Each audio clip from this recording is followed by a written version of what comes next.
नमस्कार, आप देख रहे हैं आज तक। मैं हूं आपके साथ रोहित सरदाना। आज रक्षा मंत्री राजनाथ सिंह ने चीन के नापाक मंसूबों पर संसद से ताबड़तोड़ सर्जिकल स्ट्राइक की है। 48 घंटे में लगातार दूसरी बार रक्षा मंत्री ने चीन पर डायरेक्ट अटैक किया है। मंगलवार को लोकसभा से और आज राज्यसभा से राजनाथ सिंह ने चीन पर जमकर निशाना साधा। आज राजनाथ सिंह ने संसद में चीनी सेना के खिलाफ जो अटैक किया, उसमें चीनी सेना की हर हरकत और हर साजिश के खिलाफ पुख्ता सबूत भी हैं।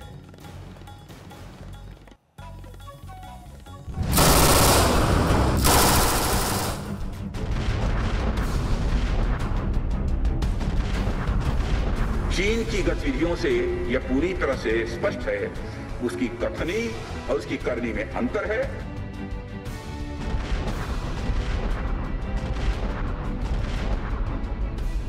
संसद से रक्षा मंत्री का चीन पर हमला। सदन को आश्वस्त रहना चाहिए कि हमारी आर्म्ड फोर्सेस इस चुनौती का सफलता से सामना करेंगी और इसके लिए उन्हें सचमुच उन पर हमें गर्व है। 48 घंटे में 2 बार चीन पर जुबानी अटैक।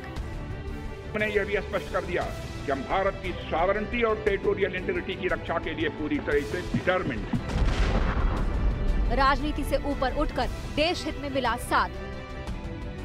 आपकी आवाज, पूरे भारत की आवाज ये गूंजनी चाहिए कि हमको अपनी सेना पर जो तिरंगे के नीचे लड़ती है उस पर गर्व है, उनकी बहादुरी पर, उनके बलिदान पर। पूरे सदन ने बढ़ाया भारतीय सैनिकों का मान। देश का सीमा पर हमारा फौज खड़े है, वहाँ परिस्थिति क्या है रक्षा मंत्री ने विस्तार से हमको अवगत कराया। आज राज्यसभा में 2 दिन पहले लोकसभा की ही तरह रक्षा मंत्री राजनाथ सिंह ने चीन को आईना दिखा दिया और लद्दाख में चीन की पूरी पोल पट्टी खोलकर रख दी। चाइना लद्दाख में भारत की लगभग 38,000 स्क्वायर किलोमीटर भूमि का अनधिकृत यह कब्जा किए हुए है। इसके अलावा 1963 में एक तथाकथित बाउंड्री एग्रीमेंट के तहत पाकिस्तान ने पाक ऑक्युपाइड कश्मीर की 5,880 स्क्वायर किलोमीटर भारतीय जमीन अवैध रूप से चाइना को सौंप दी है। चाइना अरुणाचल प्रदेश की सीमा से लगे हुए लगभग 90,000 स्क्वायर किलोमीटर भारतीय क्षेत्र को भी अपना ही बताता है। चीन ने अप्रैल से ही लद्दाख में साजिशी रचना शुरू कर दिया था। मई में भारतीय सैनिकों की पेट्रोलिंग में रोड़े अटकाना शुरू कर दिया। LAC पर घुसपैठ की कोशिशें करना शुरू कर दिया था, लेकिन भारतीय सेना ने संयम से काम लिया और चीनी सेना ने इसे भारत की कमजोरी समझने की बड़ी भूल कर दी और यही भूल उसे भारी पड़ गई। 15 जून 2020 को गलवान घाटी में कर्नल संतोष बाबू के साथ हमारे 19 और बहादुर जवानों ने भारत माता की सीमा की रक्षा करते हुए अपने प्राणों की आहुति दी। हमारे प्रधानमंत्री श्री नरेंद्र मोदी जी ने स्वयं लद्दाख जाकर वीर जवानों का हौसला बढ़ाया। मैंने भी बहादुर जवानों से मिलकर उनके शौर्य और अटूट साहस का स्वयं भी अनुभव किया है। अध्यक्ष महोदय, राजनाथ सिंह ने चीन को आंखों में आंखें डालकर कहा कि भारत की सेना किसी भी चुनौती से निपटने में सक्षम है। हालांकि राजनाथ ने ये जरूर कहा कि लद्दाख में चुनौती के दौर से गुजर रही है। रक्षा मंत्री ने ये भी साफ किया कि देश का मस्तक न झुकने देंगे और न ही हम किसी का मस्तक झुकाना चाहते हैं। मैं आपके माध्यम से देशवासियों को यह विश्वास दिलाना चाहता हूँ कि हमारे आर्म्ड फोर्सेस के जवानों का जोश एवं हौसला बुलंद है सभापति महोदय, और हमारे जवान किसी भी संकट का सामना करने के लिए पूरी तरह से दृढ़ प्रतिज्ञ हैं। और इस बार भी सीमा पर हमारे वीरों ने किसी भी प्रकार की आक्रामकता दिखाने के बजाय धैर्य और साहस का परिचय दिया है। लद्दाख में चीन के एक्शन साफ जाहिर करते हैं कि चीन भले ही शांति और समझौतों की जितनी मर्जी बातें कर ले, लेकिन उसका असली मकसद साफ है और चीन के हर मकसद को नाकाम करने के लिए भारतीय सेना पूरी तरह से तैयार है। दोनों पक्ष को LAC का सम्मान और कड़ाई से पालन करना चाहिए। फर्स्ट, सेकंड, किसी भी पक्ष को अपनी तरफ से यथास्थिति का यानी स्टेटस को का उल्लंघन करने का प्रयास नहीं करना चाहिए। थर्ड, दोनों पक्षों के बीच सभी समझौतों और अंडरस्टैंडिंग्स का पूर्णतया पालन करना चाहिए। चाइनीज साइड की यह पोजीशन है कि स्थिति को एक जिम्मेदार ढंग से हैंडल किया जाना चाहिए और द्विपक्षीय समझौतों एवं प्रोटोकॉल के अनुसार शांति एवं स्थिरता सुनिश्चित किया जाना चाहिए। संसद से चीन पर स्ट्राइक करते हुए रक्षा मंत्री राजनाथ सिंह ने चीन को साफ मैसेज दे दिया कि भारत बातचीत से विवाद का हल निकालने के लिए तैयार है, लेकिन अगर चीन ने लद्दाख में युद्ध की जमीन तैयार की है तो उसके लिए भी भारतीय सेना पूरी तरह से तैयार है। अब चीन इसे चेतावनी समझे या धमकी, लेकिन भारत ने फैसला कर लिया है कि वो अब ज्यादा दिन तक चीन को शांति के उपदेश नहीं देने वाला। चीन अगर युद्ध चाहता है तो अपनी ये हसरत भी पूरी करके देख ही ले। ब्यूरो रिपोर्ट आज तक।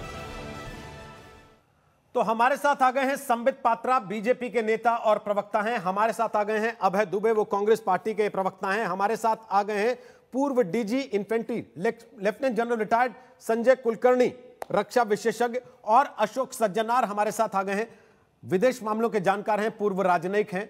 आप चारों का स्वागत है। लेकिन यह बताते हुए कि मेरे 3 सहयोगी संवाददाता इस वक्त हमारे साथ लाइव मौजूद हैं। लेह लद्दाख से 2 सहयोगी हमारे इस वक्त मौजूद हैं, गौरव सावंत और अभिषेक भल्ला, और मंजीत नेगी हमारे सहयोगी इस समय दिल्ली में मौजूद हैं, जहां से एक बार नहीं बल्कि 2 बार संसद में खड़े होकर सरकार ने चीन को सीधे सीधे तौर पर एक सख्त संदेश दे दिया है। लेकिन अभय दुबे, क्या यह सख्त संदेश कांग्रेस को पर्याप्त सख्त नहीं लगता जो देश की संसद से दिया गया?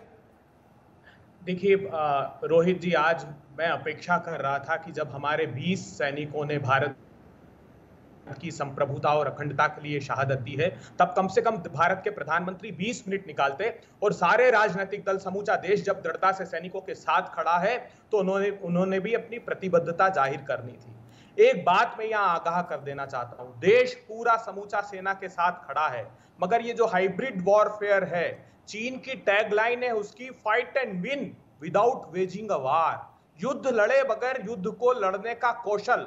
और उसमें मुझे ऐसा लगता है कि भारतीय जनता पार्टी की सरकार चीन की मदद करने पर आमादा है। मैं अपेक्षा कर रहा था कि कम से कम देश के रक्षा मंत्री जी इस बात को स्वीकारेंगे जो 6 अगस्त को रक्षा मंत्रालय की वेबसाइट ने स्वीकारा। उन्होंने कहा कुरांग नाला में, गोगरा में और पेगोंग सो लेक में चीन ने घुसपैठ की है, ये उन्होंने स्वीकारा। 16 और 17 जून को एमईए के स्पोक्स पर्सन ने और विदेश मंत्री जी ने जो स्वीकारा, आज भी वेबसाइट पर है कि ये परिस्थितियां इसलिए निर्मित हुई क्योंकि चीन ने यूनिलैटरली स्टेटस को चेंज किया।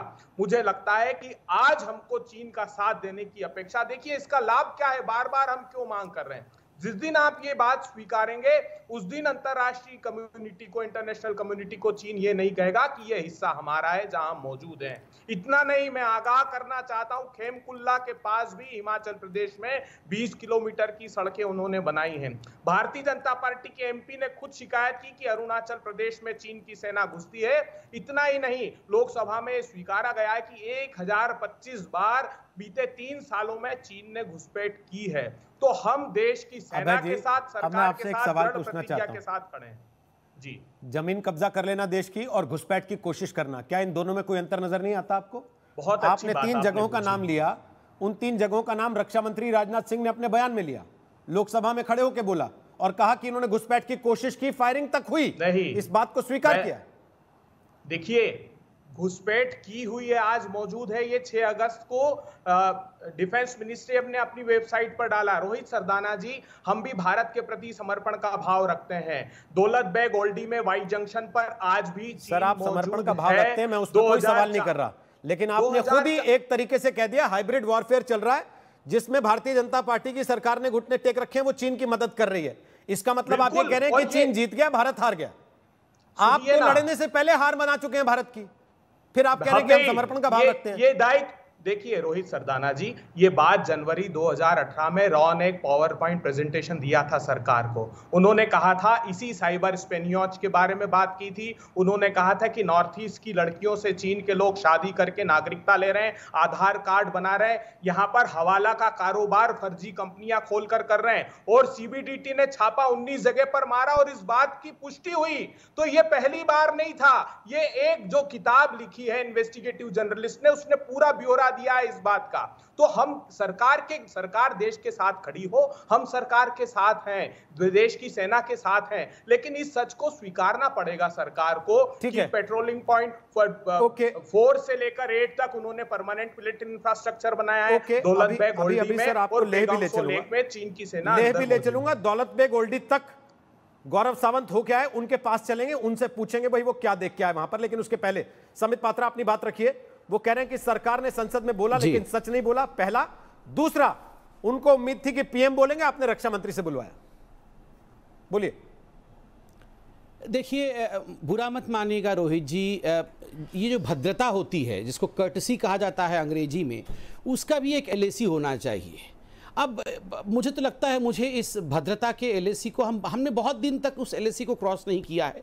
अब we should give a damn about this. ये कर्टसी का खेल, मतलब सीडीएस बोले तो उनकी बात पर विश्वास नहीं, आर्मी के चीफ बोले तो उनकी बात पर विश्वास नहीं, प्रधानमंत्री बोले तो उनकी बात पर विश्वास नहीं, रक्षा मंत्री बोले तो रक्षा मंत्री क्यों बोले, प्रधानमंत्री क्यों नहीं बोले, प्रधानमंत्री बोले तो प्रधानमंत्री क्यों बोले, विदेश मंत्री क्यों नहीं बोले, विदेश मंत्री बोले तो विदेश मंत्री क्यों बोले, रक्षा मंत्री क्यों नहीं बोले। ये जो मजाक करने की कोशिश की जा रही है, यहां पर मैंने सवालों का क्रम बनाया है, मैं जवाब देता हूं।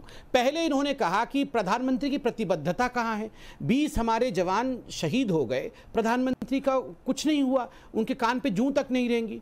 अब याद करिए, 20 हमारे जवान शहीद हुए, प्रधानमंत्री लद्दाख गए, उन्होंने नीमो में जाकर पूरे देश को संबोधित किया, और उसके बाद बेस हॉस्पिटल में जो हताहत हुए थे उन जवानों को देखने भी गए।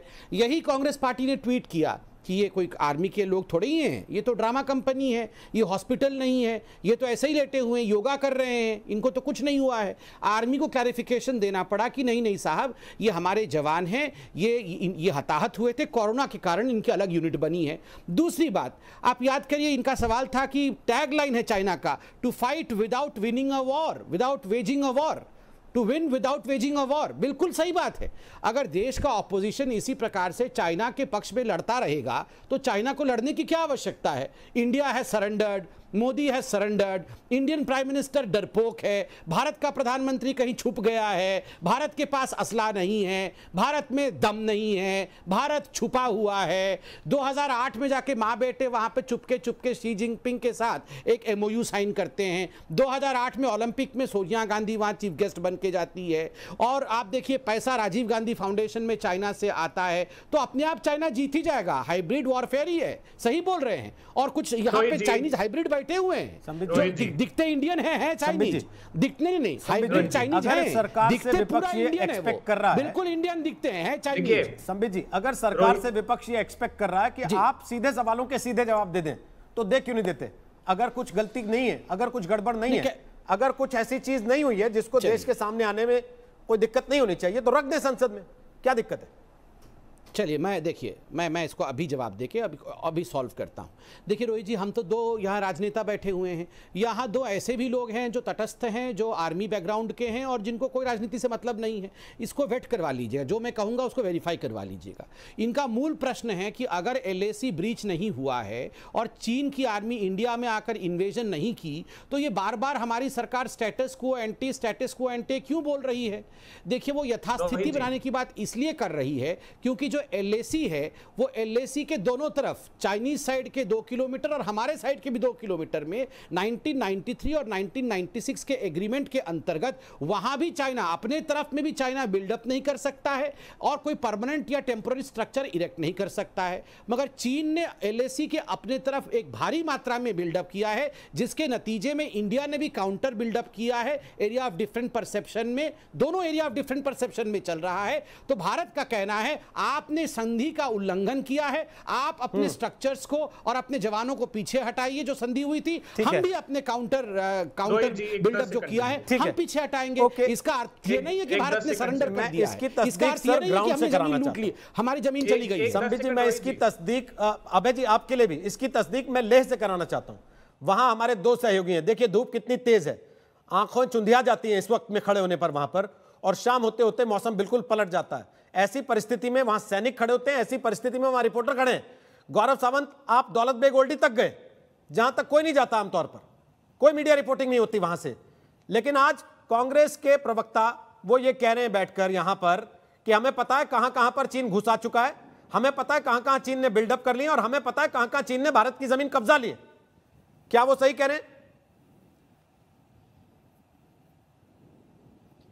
देखिए, वास्तविक नियंत्रण रेखा पर रोहित इस समय बहुत ही गंभीर स्थिति है। कुछ क्षेत्रों में चीन ने घुसपैठ की है, कुछ क्षेत्रों में भारत अपनी सरहदों की सुरक्षा कर रहा है और भारत को अपनी सरहदों की सुरक्षा के लिए जो कदम उठाने की आवश्यकता है, भारत ने वो कदम उठाए हैं। चाहे वो रिजांगला हो, रिचिनला हो, पंप हो, पेंगोंगसो के उत्तर में फिंगर 4 के ऊपर एक रिज पर अपनी चौकी बनाना हो, ये कदम दिखाता है भारत का ठोस जवाब चीन को। अगर चीन ने 1993 और 1996 में जो 2 अग्रीमेंट्स हुए थे, दोनों का उल्लंघन किया, तो भारत ने भी उसका प्रत्युत्तर दिया है चीन की ही भाषा में। और रोहित, जो इंडिया टुडे और आज तक ने एक्सक्लूसिव खबर की है ऑपरेशन स्नो लेपर्ड, संभवतः पूरे देश को यह जानने की आवश्यकता है, ऑपरेशन स्नो लेपर्ड के तहत चीन की ही भाषा में चीन को जवाब दिया गया है और अभी भी दिया जा रहा है। ऐसी परिस्थिति में यह कहना कि भारत डर गया या हार गया या पीछे हट गया, यह सही नहीं है। लेकिन हमारे परसेप्शन के मुताबिक जो वास्तविक नियंत्रण रेखा है, उसके मुताबिक चीन फिंगर 8 से फिंगर 4 के बीच आ गया है और यह उल्लंघन है। लेकिन चीन के मुताबिक हम लोग रिजांगला और रिचिनला में गए हैं तो इसको चीन उल्लंघन मानता है। भारत डरा नहीं है। यही बात आज रक्षा मंत्री ने भी कही कि कड़े से कड़ा कदम उठाया जाएगा अपने देश को बचाने के लिए, और यह भी कहा कि हमारी सेना को कोई दुनिया की ताकत नहीं रोक सकती पेट्रोलिंग के लिए। दौलत बेग ओल्डी में मैं पिछले महीने होकर आया, वहां पर भारतीय सेना, लद्दाख स्काउट्स, आईटीबीपी बिल्कुल काराकोरम पास तक मौजूद है, जो हमारी आखिरी चौकी है वास्तविक नियंत्रण रेखा और आईबी पर। ठीक, अभिषेक भल्ला, क्या भारत की जमीन कब्जा ली है चीन ने?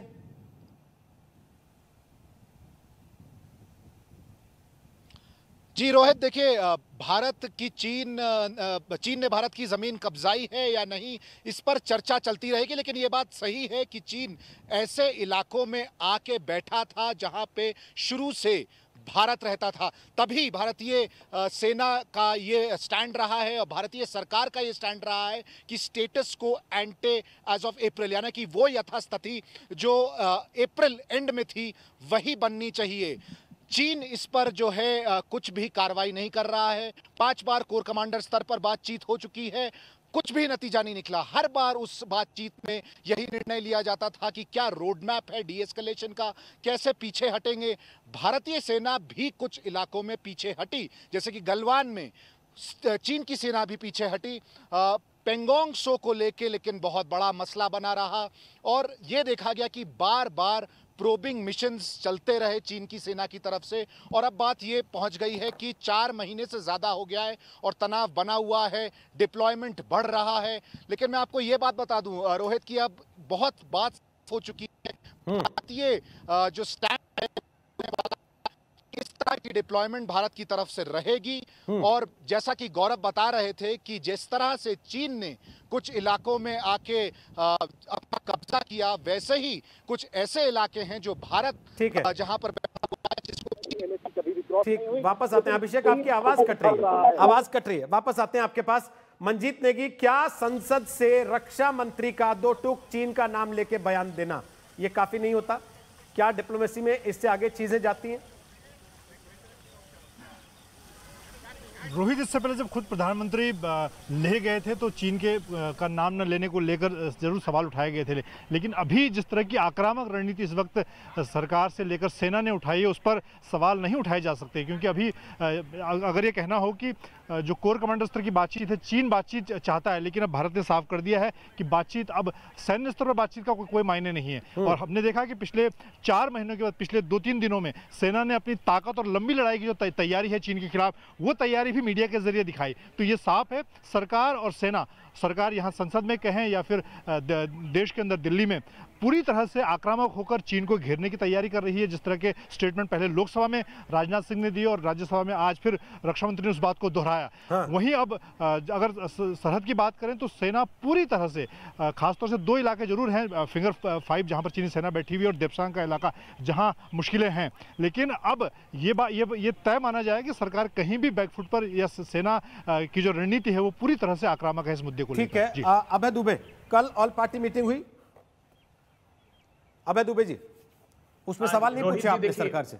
रोहित जी, एक बहुत बड़ी बात खुलकर सामने आई है। हाँ। आपके गौरव जी और अभिषेक जी दोनों ने कहा कि कुछ क्षेत्रों में चीन घुसा हुआ है, और उन्होंने दूसरे हमारे साथी ने कहा कि आज भी वो वहां बैठा हुआ है कई दौर की बातचीत के बावजूद। एक बात मैं यहाँ स्पष्ट कर देना चाहता हूं हमेशा के लिए, जो बार बार बीजेपी आरोप लगाती है। 2016 में भारतीय जनता पार्टी ने ट्वीट करके कहा कि कम्युनिस्ट पार्टी ऑफ चाइना और भारतीय जनता पार्टी का व्यवहार और वर्क कल्चर एक जैसा है। आजाद भारत के इतिहास में पहला राजनीतिक दल है जिसके chief minister oath of office जिन्होंने लिए वो चीन की कम्युनिस्ट पार्टी के खर्च पर चाइना गए। फिर भी हम ये आरोप नहीं लगाते कि वो राष्ट्रद्रोह कर रहे हैं। इसलिए ये कह देना कि कांग्रेस पार्टी ने कोई एग्रीमेंट किया है इसलिए हम डेप्सांग तक घुसने देंगे, इसलिए फिंगर 4 तक वो घुसेंगे, ये बात सही नहीं है। हम देश के साथ खड़े हैं। संबित पात्रा जी, आप इस बात को समझिए। आपके तीनों संवाददाता ने इस बात को स्वीकारा कि चीन अंदर घुसा है। प्रधानमंत्री जी ने 19 अगस्त को कह दिया कि वो वहां ना कोई आया है ना घुसा है। राजनाथ सिंह जी स्वीकार रहे हैं। हाँ, कोई चीज का बहुत बड़ा नुकसान। संबित पात्रा जवाब दीजिए, फिर कुलकर्णी साहब से जवाब लेते हैं इस बात का, और अशोक सज्जनहार जी से पूछते हैं जरा इन चीजों के मतलब क्या है जो हो रही हैं। संबित पात्रा फटाफट क्लोजअप। मैं आपको फटाफट एक 2 दिन पहले का टाइम्स ऑफ इंडिया में एक आर्टिकल आया है, उसका क्लोजअप भी दिखाता हूं और उसका क्या लबोलुबाब है वो बताता भी हूं।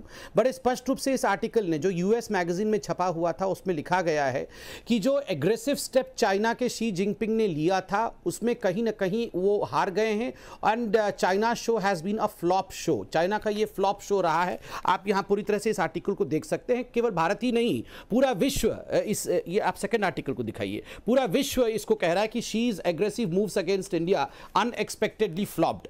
देखिए, इसमें बार बार ये कांग्रेस पार्टी कह रही है हम तो खड़े हैं, हम तो खड़े हैं। मैं रिक्वेस्ट करूंगा, अगर इसको खड़ा होना कहते हैं देश के साथ और आर्मी के साथ, तो आप कृपया करके बैठ जाइए, आप खड़े मत होइए। ये वही कांग्रेस पार्टी है। आप याद करिए, जब आर्टिकल 370 हटाने के लिए अमित शाह जी खड़े हुए थे पार्लियामेंट में, तब इनके leader of opposition Adhir Ranjan Chaudhary ने खड़े होकर कहा, क्या आपने पाकिस्तान से परमिशन लिया है आर्टिकल 370 के बारे में? आप इंडिया में और इंडिया के सदन में डिस्कशन करेंगे, क्या आपने पाकिस्तान से परमिशन लिया है? सर, मैं आपके बीच में बिल्कुल नहीं बोला था रोहित जी। ये इस प्रकार से रोहित जी, मैंने कभी बीच में नहीं बोला।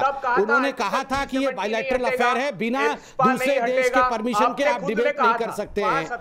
देखिए रोहित जी, ये गलत बात है। ये फिर मेरे एलएसी में घुसेंगे, फिर मैं इनको चिल्लाऊंगा, अच्छी बात नहीं। ये शांति से सुन ले, मैंने शांति से सुना था। नहीं, आप बिल्कुल सुनिए, आप बिल्कुल सुनिए। आपका तो ब्रेक के बाद एक बार फिर आपका स्वागत है। हम बात कर रहे हैं चीन को लेकर, एलएसी के हालात को लेकर।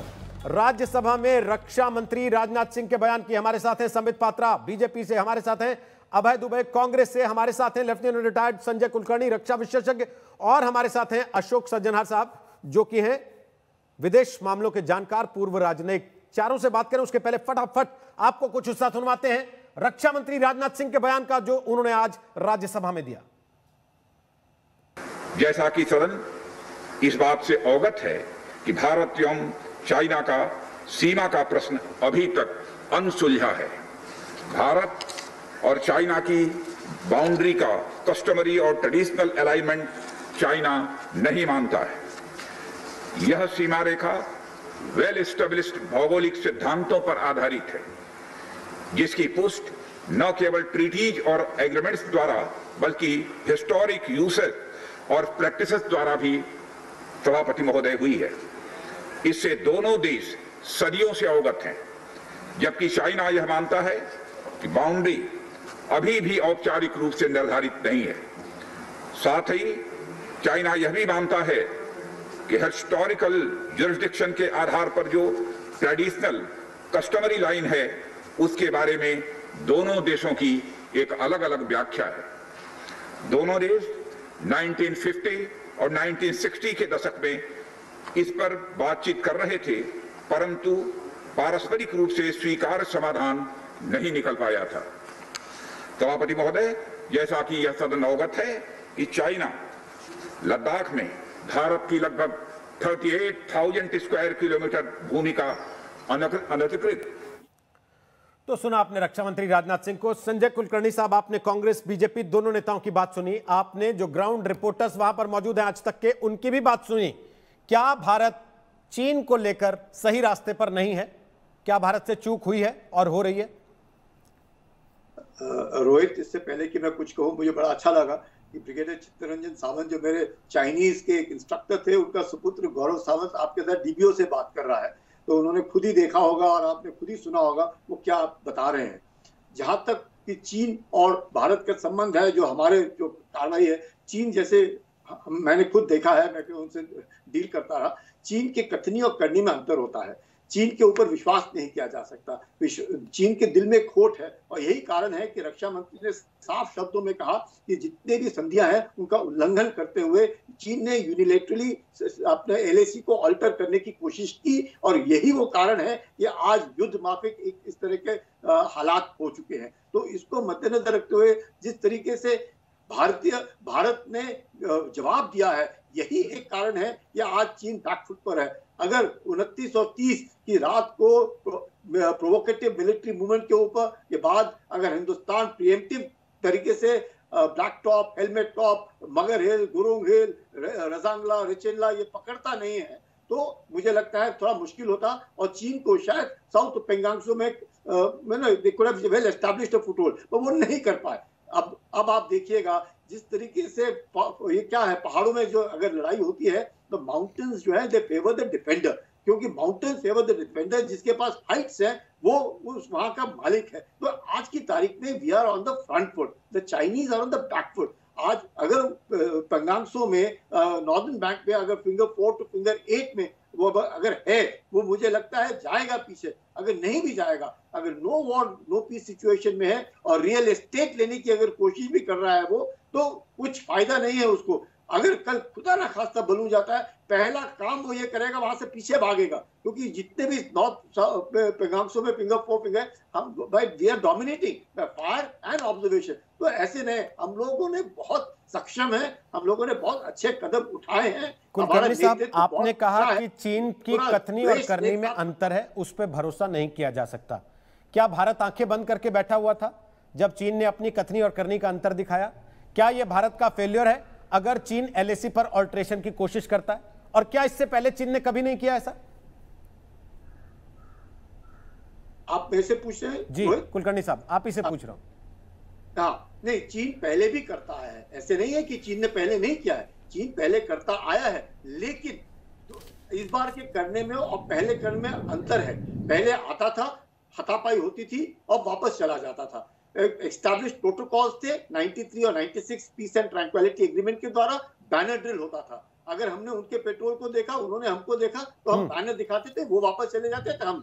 लेकिन 2000 मुझे लगता है पिछले 2-3 साल में थोड़ा बहुत धक्कम धुक्का शुरुआत हो गई और उससे भी वो वापस चला जाता था। लेकिन जो 5 मई 2020 में उसने किया है, उसमें अंतर यह है कि वो आया और बैठ गया, और उसके बाद ये जो ट्रांसग्रेशन किया है उसको वो इंक्लूजन में कन्वर्ट करने की कोशिश कर रहा है। इसका मतलब जैसे रक्षा मंत्री ने कहा, alteration, unilateral alteration of the LAC करने की कोशिश कर रहा है। इसलिए तो ये बवाल खड़ा हुआ है कि हम उनको नहीं करने दे रहे हैं। हम लोगों ने अब स्टैंड लिया है कि अगर वो करेगा तो फिर हम उसके खिलाफ भी कार्रवाई करेंगे। जैसे उन्होंने क्या कहा कि भाई चीन ने मोबिलाइज किए हैं ट्रूप, इसमें कोई शक नहीं है, तो हमने भी काउंटर में हमने भी मोबिलाइज किया है।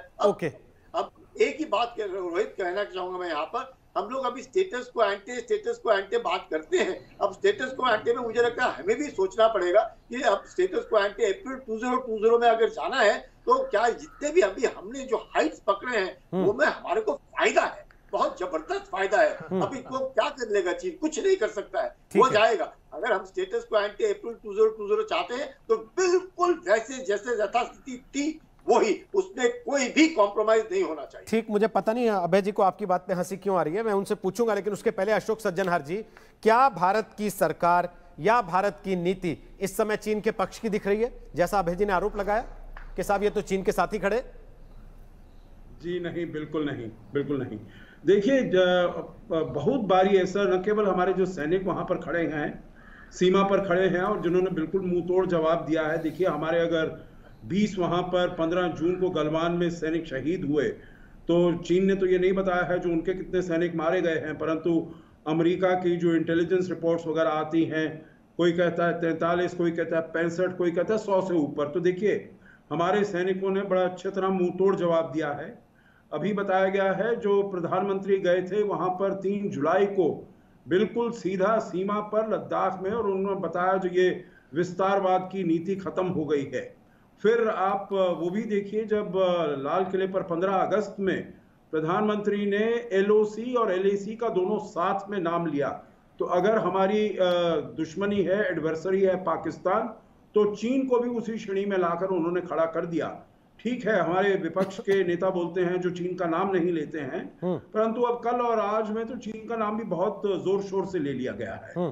तो मैं नहीं समझता हूं जो ये चीन के साथ खड़े हैं बड़ी मुस्तैदी से अपना काम कर रहे हैं। देखिए, और एक सबसे महत्वपूर्ण बात जो मैं कहूंगा जो हुई है पिछले ये 4 महीने का जो स्टैंड ऑफ रहा है, देखिए चीन अभी तक जहां भी उसने अपनी विजय पाई है, बिना लड़ाई लड़े विजय पाई है, चाहे वो साउथ चाइना सी में हो या किसी देश के विरुद्ध भी, वियतनाम के विरुद्ध, इंडोनेशिया के विरुद्ध, पूरा जो साउथ चाइना सी है उसको एक चाइनीज लेक बना देना बिना फायरिंग 1 शॉट उसने वो की है। और वो ये समझ रहा था जो भारत के साथ भी भारत को अपना साइकोलॉजिकल ऑपरेशन वॉरफेयर वगैरह दिखाएगा और भारत भी उसको सकम कर जाएगा। परंतु आपने देखा है ग्लोबल टाइम्स कैसे दिखाता है, सभी कुछ कैसे दिखाते हैं, पर भारत उसके विरुद्ध खड़ा हो गया। मेरे विचार से इससे उसको बहुत धक्का लगा है, सदमा उसने कभी एक्सपेक्ट नहीं किया था ये। और मैं कहूंगा ये न केवल भारत के लिए, न केवल चीन के लिए, परंतु पूरी दुनिया के लिए रोहित जी ये एक संदेश है, क्योंकि चीन हमेशा बताता है जो हम इतनी बड़ी महाशक्ति हैं, हमारे विरुद्ध कोई नहीं खड़ा हो सकता, हम तो इनविंसिबल हैं। उनका जो ये बड़ा बलून बना रहे थे उसको भारत ने प्रिक कर दिया है, वो बलून एकदम उसका एक्सपोज हो गया है। ओके जी ठीक है, ओके जी। अबे दुबे, अब बोलिए क्यों हंस रहे थे आप जब कुलकर्णी साहब बोल रहे थे? देखिए नहीं, मैं पहले तो ये बड़ी प्रसन्नता होती मुझे, और मैं भी अपेक्षा कर रहा था, जैसे सज्जनहार साहब ने अमेरिकी अखबार का हवाला दिया कि हमने चीन के सैनिकों को मारा, मैं चाह रहा था कि हमारे देश के रक्षा मंत्री जी सदन में कहते हैं, जैसे संबित पात्रा जी रोज डिबेट में कहते हैं, वो भी कहते हैं कि 100 सैनिकों को हमने मार गिराया। मैं ये कहना चाहता हूं मोदी सरकार ने लगातार उन तथ्यों को इग्नोर किया जो उनको बताए जाते रहे थे। 2015 में चाइना ने white paper on defence military strategy, उसका पूरे वर्ल्ड वाइड छपा। उसने कहा यूनिफिकेशन ऑफ मदरलैंड पर वो काम कर रहा है, सिक्किम पर, अरुणाचल प्रदेश पर, नेपाल पर, ये सारे को एक करने की कोशिश कर रहा है, इसको इग्नोर करते रहे। पार्लियामेंट्री स्टैंडिंग कमेटी आगाह करती रही कि सरहदों की हदों के साथ साथ आप व्यापार की हदें भी पार करा रहे हैं, MSME हिंदुस्तान का स्पॉइल हो जाएगा, उस पर ध्यान नहीं दिया। और अंततः डोकलाम हुआ। डोकलाम में भी हमको यही बताया गया रोहित सरदाना जी जो आज बताया जा रहा है, लेकिन 5 मार्च 2018 को निर्मला सीतारमण जी ने हाउस में स्वीकारा कि वहां पर उस स्ट्राइक जंक्शन पर सिलीगुड़ी कॉरिडोर के जहां पर झगड़ा हुआ था, चीन ने परमानेंट मिलिट्री इंफ्रास्ट्रक्चर बना लिया है। तो हम सब देश के नागरिक एक साथ चाहते हैं। प्रधानमंत्री जी और आपने कहा तो फिर हटा दीजिए, जो हमारे विदेश मंत्री जी ने चीन के विदेश मंत्री से बात की, और आज भी आप गूगल करेंगे तो MEA की साइट पर पड़ा है कि यह झगड़ा इसलिए हुआ क्योंकि आपने यूनिलैटरली स्टेटस को चेंज किया और हमारी साइड LAC के हिस्से पर आकर बैठ गई। ये साफ कहा उन्होंने। कुलकर्णी साहब की बात पर सुनिए ना, कुलकर्णी साहब की बात पर इसलिए मैं हतप्रभ था। बहुत रोहित जी, अब मैं बोल लूं, आप हंस रहे थे, जो हतप्रभ होते तो आप चुप हो जाते एकदम, सन्नाटे में आ गए। हेलमेट टॉप है वो LAC के हमारे हिस्सा है, जहां पर हमने अप्रोच अब किया है। ये LAC का चीन का हिस्सा नहीं है। आज मैं रक्षा मंत्री जी के स्टेटमेंट को 2 दिन से सुन रहा हूं। अरे आप चीन के रक्षा मंत्री नहीं है, भारत के हैं। वो कहते हैं चीन का परसेप्शन LAC को लेकर है, चीन का वो, अरे हमारा LAC का जो परसेप्शन है उस पर भारत दृढ़ प्रतिज्ञ है और अड़ा रहेगा। बात यह है, आप सब लोग कहते हैं हम एक साथ हैं, लेकिन अपने देश का रक्षा मंत्री आपको चीन का दिखता है, उनको आपकी पार्टी ही चीन की दिखती है पूरी की पूरी। संबित पात्रा, ये कैसा एक साथ है भाई? आप लोग दावा करते हैं हम चीन के खिलाफ एकजुट हैं, कल ऑल पार्टी मीटिंग हो गई है, सब विपक्ष के साथ बातचीत हुई है, सबके सामने सब कुछ रखा है। अगर ऐसा हुआ है तो ये ग्लोबल टाइम्स को आप लोग हर रोज क्लिप क्यों देते हैं टीवी पर बैठकर, फिर जिसको वो चलाए बाद में और बताए कि ये तो आपस में एक साथ नहीं है, हमारे खिलाफ क्या खड़े होंगे? नहीं, ग्लोबल टाइम्स ने परसों भी लिखा, उससे पहले भी लिखा कि जहां तक हाइपर नेशनलिस्टिक भारत की सरकार है, एग्जैक्ट वर्ड उन्होंने यूज किया, हाइपर नेशनलिस्टिक भारत की सरकार है, वो डोमेस्टिक फ्रंट में ही ऑपोजिशन द्वारा घेर ली गई है और ऑपोजिशन ही कन्विंस्ड नहीं है। ऑपोजिशन, रोहित जी मैं शांत से बैठ जाता हूं, रोहित जी 5-5 मिनट में इनको सुनूं और ये नॉन स्टॉप यहां पर चिल्लाते रहे, ये कहां की भद्रता है? ये लोग पढ़े लिखे प्रवक्ता है ना रोहित जी? आपने नहीं, रोहित जी आप इन्हीं से बुलवा लीजिए रोहित जी। मैं शांति से बैठता हूं, कोई बात नहीं, मेरा बोलना आवश्यक नहीं है। वो सुनते रहे ना, उन्होंने केवल उंगली उठाई कि मुझे भी मौका दिया जाए। जी अब आप भी सुन लें उनको। बोलिए संबित। देखिए रोहित जी, मुझे कितनी तकलीफ होती है रोहित जी। मतलब यहाँ आर्मी के ऑफिसर बैठे हुए हैं, यहाँ पूर्व राजनयिक बैठे हुए हैं, प्रधानमंत्री ने पहले कहा था, आज सुबह राजनाथ जी रक्षा मंत्री ने कहा, मतलब हम बैठ के यहाँ पर लड़ेंगे कि सब लोग झूठ बोल रहे हैं। केवल राहुल गांधी विदेश में कहीं बैठ के जो ट्वीट कर रहे हैं वो भगवान विष्णु के अवतार हैं, वो बिल्कुल सही बोल रहे हैं, बाकी सब झूठे हैं। ये दोनों यहाँ झूठे हैं, मैं झूठा हूँ, हमारे रक्षा मंत्री झूठे हैं, पीएम झूठे हैं, ये केवल यही हरि अवतार हैं। और दूसरी बात देखिए, मैं आपको दो टूक बता देता हूँ क्या प्रॉब्लम है। देखिए पहले क्या हुआ था, आप याद करिए, एके एंटोनी साहब ने एक बार पार्लियामेंट में खड़े होकर कहा था, our China policy is no infrastructure development, कोई रोड नहीं बनाना and China is far superior, exact words थे उनके। देखिए पहले हम रोड इंफ्रास्ट्रक्चर इत्यादि बनाते नहीं थे, काम ऐसे ही चल रहा था। मोदी सरकार आई तो उन्होंने बहुत बड़े रूप में इंफ्रास्ट्रक्चर डेवलपमेंट शुरू कर दिया। चीन जो कि एक विस्तारवादी ताकत है, उसको ये बात नागवार गुजरा कि भैया ये कैसे होगा कि आप यहां पर आके रोड बनाओगे, यहां पे इंफ्रास्ट्रक्चर डेवलपमेंट करोगे। तो वो यहां पर आंखें तरारने की कोशिश कर रहा है और एक साइकोलॉजिकल वॉरफेयर करने की कोशिश कर रहा है, जिसका कि करारा जवाब हिंदुस्तान और हिंदुस्तान की आर्मी दे रही है। देखिए यहां पर बार बार कहा गया कि नहीं, यहां पे दो एक्सपर्ट बैठे हैं, उन्होंने कहा कि दुनिया को एक संदेश गया है, पूरा दुनिया, द होल वर्ल्ड। आप देखिए ट्रंप से लेकर यूएस से लेकर पूरी जापान, ऑस्ट्रेलिया, जिसको आप एक्सपर्ट से पूछिए, क्वाड 4 कंट्री, ये जो क्वाड 4 है, ऑस्ट्रेलिया, जापान, इंडिया और अमेरिका, इनकी मीटिंग हो रही है। इनकी मीटिंग में ये बहुत बड़ा, ये जो चुनौती चाइना का था पूरे विश्व के लिए था, जिस प्रकार से इंडिया ने हैंडल किया है उसको सराहा गया है। डोकलाम के विषय में इन्होंने मेरे पर उंगली। ठीक संबित जी, समय नहीं है, लेकिन सवाल यह है कि अगर पूरी दुनिया वाह वाह कर रही है तो देश में ही असंतुष्ट क्यों हैं लोग? अगर पूरी दुनिया इस बात की तारीफ कर रही है कि भारत बहुत अच्छे से डील कर रहा है, तो देश में ही इस बात को लेकर सवाल क्यों है कि भारत आंखें बंद किए बैठा था जब सरहद पर यह सब चल रहा था? नमस्कार, मैं हूं अंजना ओम कश्यप। हमें उम्मीद है ये वीडियो आपको पसंद आया होगा। लेटेस्ट खबरों के लिए यूं ही देखते रहिए आज तक, और इस वीडियो के पसंद आने पर लाइक, शेयर एंड सब्सक्राइब करना ना भूलें।